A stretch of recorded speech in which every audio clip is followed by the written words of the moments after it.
Il sera question d'histoire. Française, Français, I have a dream. Je suis contre la peine de mort.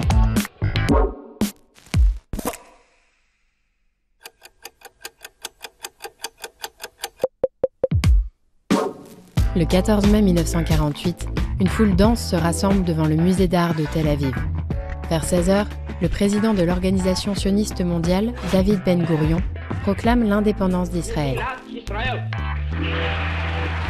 L'État juif, que le mouvement sioniste réclamait depuis plus d'un demi-siècle, est né.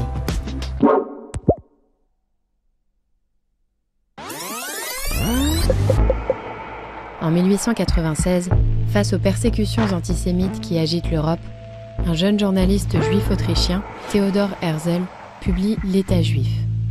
Dans ce livre, il appelle à la création d'un État juif en Palestine, la terre ancestrale dont le peuple juif a été exilé 2000 ans auparavant. De ce désir de retour vers Sion, le nom biblique de Jérusalem, Theodor Herzl fonde un mouvement politique. Une organisation sioniste mondiale est créée et des fonds sont collectés pour l'achat de terres en Palestine. Progressivement, des dizaines de milliers de juifs émigrent dans la région et s'installent en petites communautés, les kibbutz.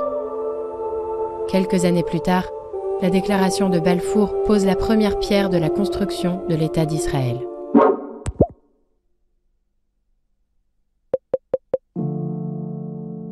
Le 2 novembre 1917, Lord Arthur Balfour, le ministre britannique des Affaires étrangères, publie une lettre ouverte dans laquelle il se déclare favorable à la création d'un foyer national juif en Palestine. En pleine guerre mondiale, la Grande-Bretagne espère ainsi rallier les populations juives à l'effort de guerre. Au lendemain du conflit, les puissances victorieuses se partagent l'Empire ottoman vaincu. La Palestine, à qui la Grande-Bretagne avait promis l'indépendance, est finalement placée sous contrôle britannique. La déclaration de Balfour est quant à elle respectée et l'immigration juive facilitée. Trahie et progressivement dépossédée de ses terres, la population palestinienne se révolte. Dans les années 30, la montée du nazisme et de l'antisémitisme en Europe pousse plus de 200 000 juifs à quitter leur pays pour venir s'installer sur la terre promise. Face à cette immigration massive, une grande révolte arabe éclate, sévèrement réprimée par les colons britanniques. Au lendemain de la Seconde Guerre mondiale, de nombreux rescapés des camps de concentration tentent de se réfugier en Palestine pour essayer de recommencer à vivre. Mais bientôt, les Britanniques décident de limiter l'immigration juive pour préserver leur entente avec les Arabes.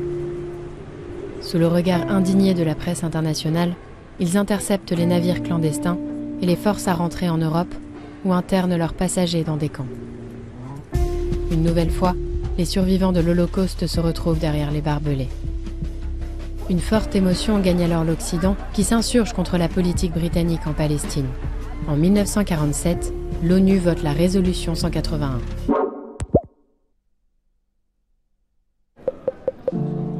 Le 29 novembre 1947, la toute jeune Organisation des Nations Unies convoque une assemblée extraordinaire et vote le partage de la Palestine en deux États, l'un arabe, l'autre juif. Jérusalem, quant à elle, est placée sous contrôle international. C'est la résolution 181. Pour la population juive, un rêve vieux de 2000 ans se réalise enfin. Pour les Palestiniens, qui voient leur pays presque rayé de la carte, c'est jour de deuil. La population arabe s'est violemment émue de la décision de l'ONU tendant à partager la Palestine entre juifs et arabes. Aussitôt, des troubles ont éclaté et les incendies ont ravagé les quartiers juifs de Jérusalem. Une guerre civile éclate et pendant 6 mois, juifs et arabes se déchirent, multipliant attentats et massacres. Le 14 mai 1948, alors que les derniers soldats britanniques évacuent le pays, David Ben Gourion proclame l'indépendance d'Israël. Dès le lendemain, les pays arabes voisins déclarent la guerre à l'État hébreu. C'est le début de la première guerre israélo-arabe. L'État juif sort vainqueur et son territoire s'agrandit, tandis que commence l'exode de plus de 750 000 Palestiniens.